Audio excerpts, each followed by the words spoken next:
Kisah usang tikus-tikus kantor yang suka berenang di sungai yang kotor. Kisah usang tikus-tikus berdasi yang suka ingkar janji lalu sembunyi di balik meja teman. Assalamualaikum warahmatullahi wabarakatuh. Halo semuanya, perkenalkan, nama saya Aditya Maulana dengan NIM 44251137. Saya dari program studi Ilmu Komunikasi Universitas Bina Sarana Informatika dari cabang Margonda. Di video kali ini, saya akan membawakan sebuah artikel populer dengan judul "Liga Korupsi Bukanlah Ajang Kebanggaan". Kenapa saya pilih judul ini? Karena korupsi di Indonesia udah kayak pertandingan yang gak pernah selesai. Setiap tahun selalu saja muncul pemain baru yang bikin kita geleng-geleng kepala. Media bahkan sering bikin istilah klasemen Liga Korupsi. Lucu sih kedengarannya, tapi juga miris karena ini bukan kompetisi yang layak untuk dibanggakan. Jadi, yuk kita bahas bareng-bareng kenapa korupsi di negeri ini masih terus terjadi dan apa yang bisa kita lakukan sebagai generasi muda. Nah, kalau kita lihat berita per Juni 2025, publik sempat digemparkan oleh kasus besar, yaitu Wilmar Group dengan nilai mencapai 118 miliar rupiah. Angka segitu luar biasa besar dan bikin kasus ini langsung naik ke puncak klasemen korupsi versi media.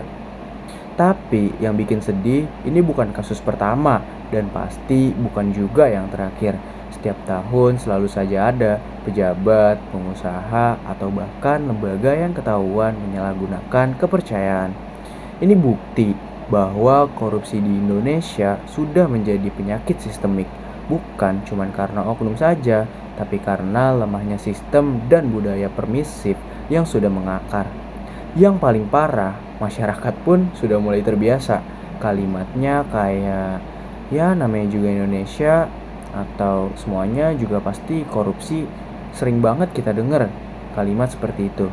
Padahal kalau kita udah pasrah, artinya kita ikut nyuburin budaya korupsi itu sendiri. Korupsi itu bukan cuma angka laporan di berita, dampaknya nyata banget buat kehidupan rakyat kecil. Dana yang seharusnya buat pendidikan, kesehatan, dan pembangunan desa malah hilang gak jelas. Akibatnya sekolah pun rusak, gak diperbaiki, pelayanan publik makin mandek, dan masyarakat yang paling butuh malah makin menderita. Tapi yang paling bahaya, korupsi juga ngancurin moral bangsa. Generasi muda pun mulai kehilangan kepercayaan. Kita jadi skeptis sama pemimpin, sama sistem, bahkan sama masa depan negara ini. Dan ketika kepercayaan mulai menghilang, disitulah kehancuran pun mulai terasa. Sebenarnya, kalau kita mau jujur, korupsi itu nggak selalu soal uang miliaran. Kadang bibit korupsi muncul dari hal kecil, kayak nyontek, manipulasi data, atau pura-pura nggak tahu waktu lihat teman curang.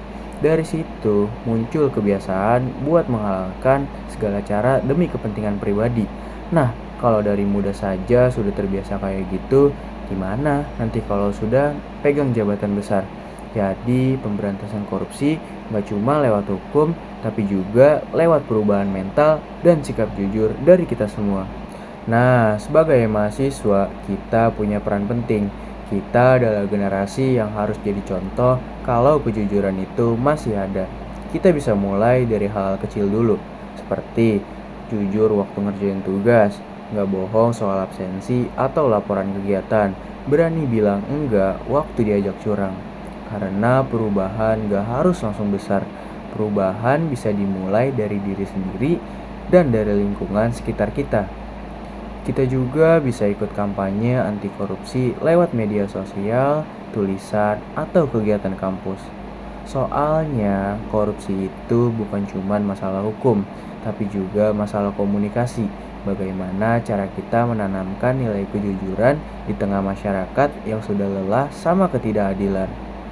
Jadi, kalau Indonesia punya liga korupsi, itu bukanlah sesuatu yang bisa dibanggakan. Itu adalah peringatan keras buat kita semua bahwa bangsa ini sedang berjuang melawan penyakit yang bernama korupsi.